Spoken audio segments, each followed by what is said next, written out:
Salut à toi! Bienvenue dans un nouvel épisode de notre podcast Parle comme un natif. Aujourd'hui, on va te révéler 7 phrases que les Français utilisent tous les jours, mais que toi, tu n'utilises probablement pas encore. Oui, et pourtant, ce sont des petites phrases, simples, naturelles, qu'on utilise tout le temps. Tu comprends peut-être le français. Tu connais la grammaire. Mais est-ce que tu parles comme un vrai Français? Tu sais ce moment où tu écoutes des natifs parler et tu te dis « c'est quoi cette phrase? Je l'ai jamais apprise en cours. » On te comprend. Et on est là pour ça. Alors installe-toi bien, ouvre grand tes oreilles. Parce qu'aujourd'hui, tu vas apprendre des expressions naturelles que tu pourras utiliser dès aujourd'hui. Et on te promet, ça va changer ta façon de parler. Alors, première expression, et je l'adore parce qu'on l'entend tout le temps en France. Tu m'étonnes! Et attention, hein? C'est pas ce que tu crois. Ça ne veut pas dire qu'on est surpris. Au contraire, ça veut dire qu'on n'est pas du tout étonné. C'est plutôt ironique, voire complice. C'est comme dire « Évidemment, ça ne me surprend pas du tout », mais avec une petite touche familière, un sourire en coin. Oui, exactement. C'est une de ces phrases qui montre que tu maîtrises le ton. Par exemple, imagine ça. « J'ai mangé une pizza entière hier soir. » Et l'autre répond « Tu m'étonnes. » T'entends? C'est pas une surprise, c'est presque une confirmation. Oui, et souvent, ça vient avec un petit rire ou un regard complice. Un autre exemple. Il a encore oublié l'anniversaire de sa copine. Tu m'étonnes. Sous-entendu, il fait toujours ça, c'est pas nouveau. C'est une expression qui rend ton français vivant. Et attention, c'est à ne pas confondre avec « vraiment » ou « ah bon » qui sont sincères. Tu m'étonnes, c'est presque un clin d'œil. Et parfois, on dit ça juste pour connecter avec quelqu'un. Pour dire « je te comprends », mais sans mots compliqués. C'est naturel, fluide. Ok, deuxième expression, un classique absolu. C'est pas faux. Alors là, si tu veux parler comme un Français, celle-là est obligatoire. Tu l'as sûrement entendue dans des films, des séries, ou même entre amis. Oui. Et ce qui est génial, c'est que ça veut tout et rien dire. C'est une façon polie de dire « oui ». Mais bon, peut-être, tu ne dis pas « tu as raison », tu dis « c'est pas faux », ce qui est beaucoup plus français. C'est vrai. C'est une façon de ne pas trop s'engager. Tu restes dans le flou. Par exemple, il fait super chaud pour un mois d'avril, non? C'est pas faux. Ça évite de dire oui ou non.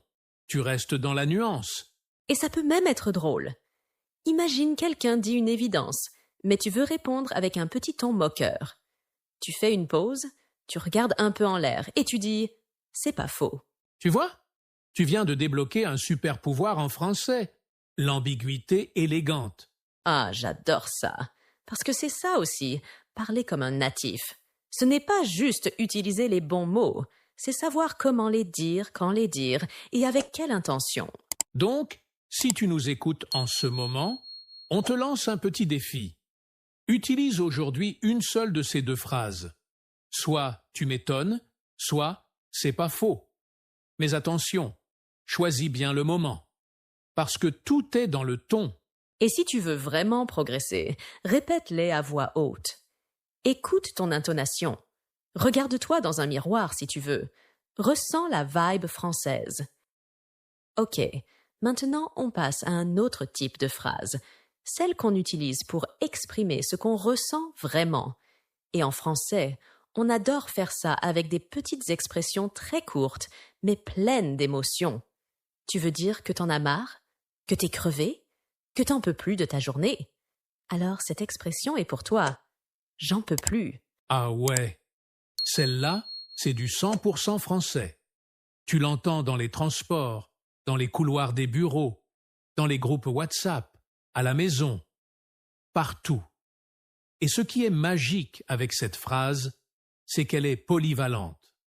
Elle veut dire que t'es épuisé physiquement, fatigué mentalement, saturé émotionnellement, ou parfois même tout en même temps. Exactement. Et la force de cette expression, c'est son authenticité. Tu ne dis pas simplement « je suis fatigué ». Non. Tu balances un « pfff, j'en peux plus » avec un soupir, les épaules qui tombent, et là, tout le monde te comprend. C'est une explosion miniaturisée d'émotions. Tiens, écoute ce dialogue.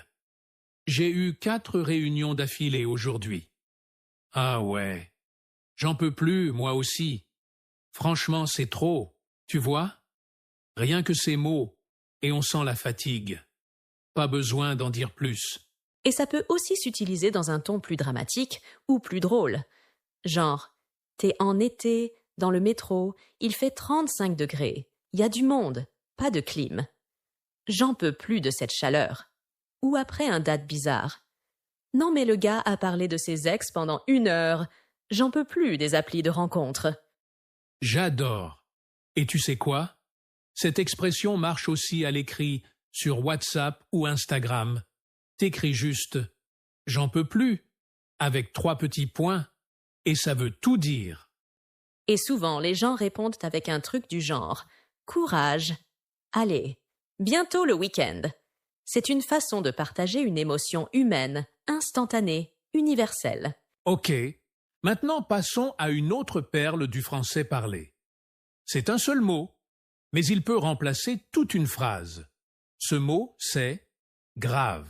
Ah oui, celui-là, c'est un bijou. Et pour être honnête, on l'utilise trop. Mais c'est ce qui rend le français vivant, naturel, spontané. À la base, grave veut dire sérieux ou important. Mais en langage courant, ça devient un super intensifieur ou une façon de dire je suis d'accord à 100%. Exemple simple. Tu trouves pas que cette série est incroyable? Grave! C'est rapide, efficace, sans effort. Et en plus, ça marche même tout seul. T'as même pas besoin d'autre chose. Il est trop fort ce joueur, non? Grave. Et le ton peut changer aussi. Tu peux dire grave, super enthousiaste, ou grave, de façon complice, ironique ou même blasé. Et attends, on peut aussi l'utiliser en adjectif dans des phrases comme « Elle est grave cool, cette fille ».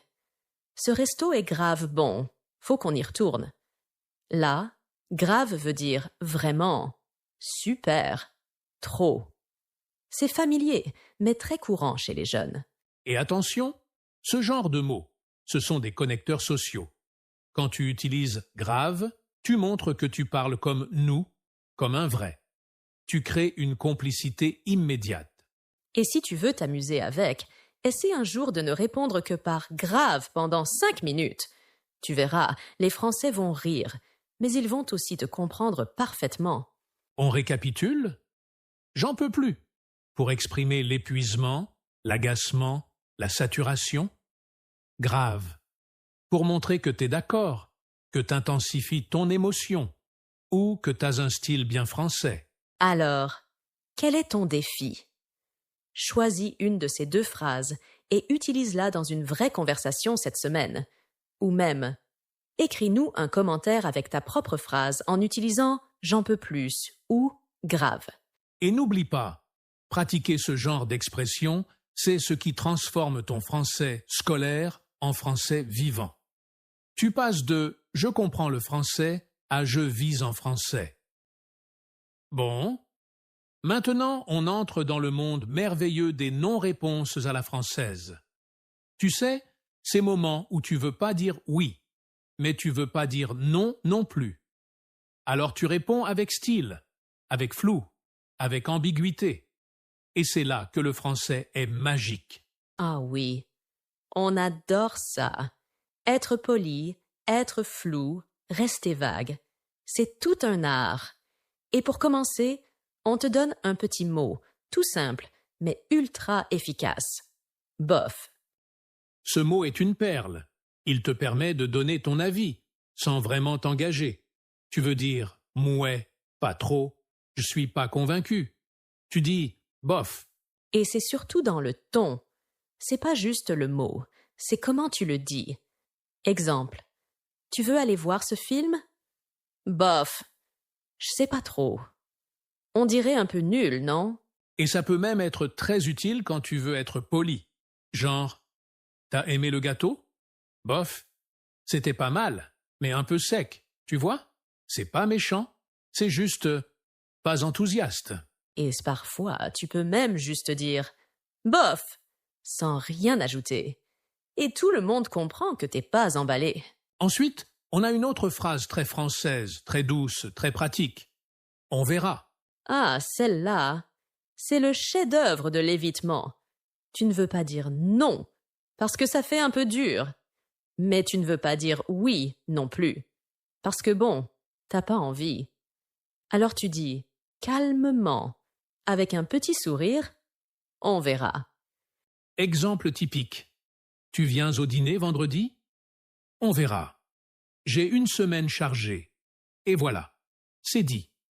La personne ne sait toujours pas si tu viens, mais elle ne peut pas te reprocher de dire non. C'est une stratégie sociale. Tu laisses la porte ouverte. Tu restes sympa. Mais t'es pas obligé de t'engager. Et attention, ça marche dans plein de contextes. Tu veux venir courir demain matin? Ouais, on verra si je me lève à temps.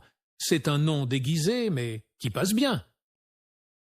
Et enfin, la dernière expression, notre préférée peut-être. Ça dépend.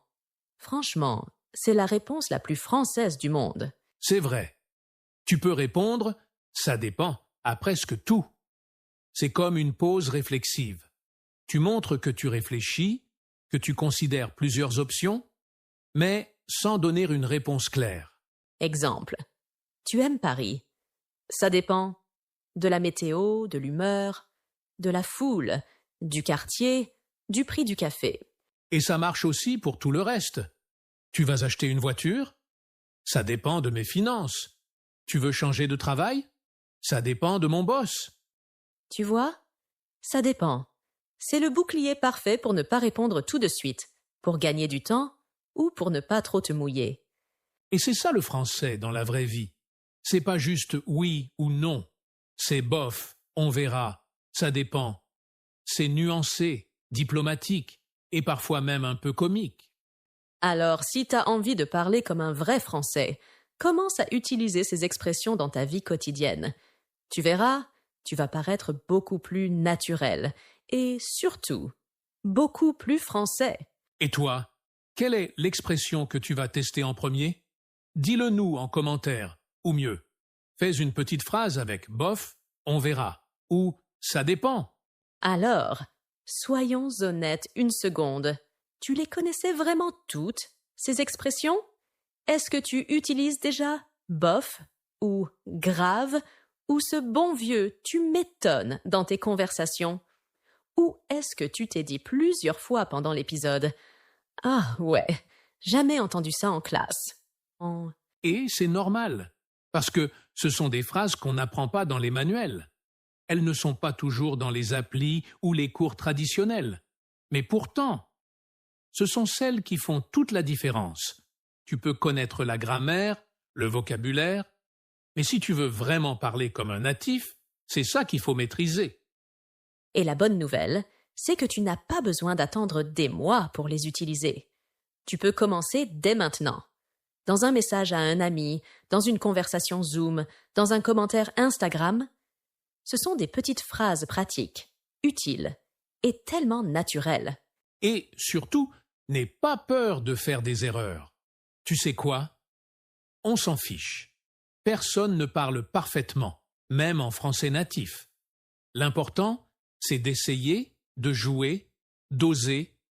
Alors choisis une ou deux expressions que tu as aimées aujourd'hui et utilise-les cette semaine.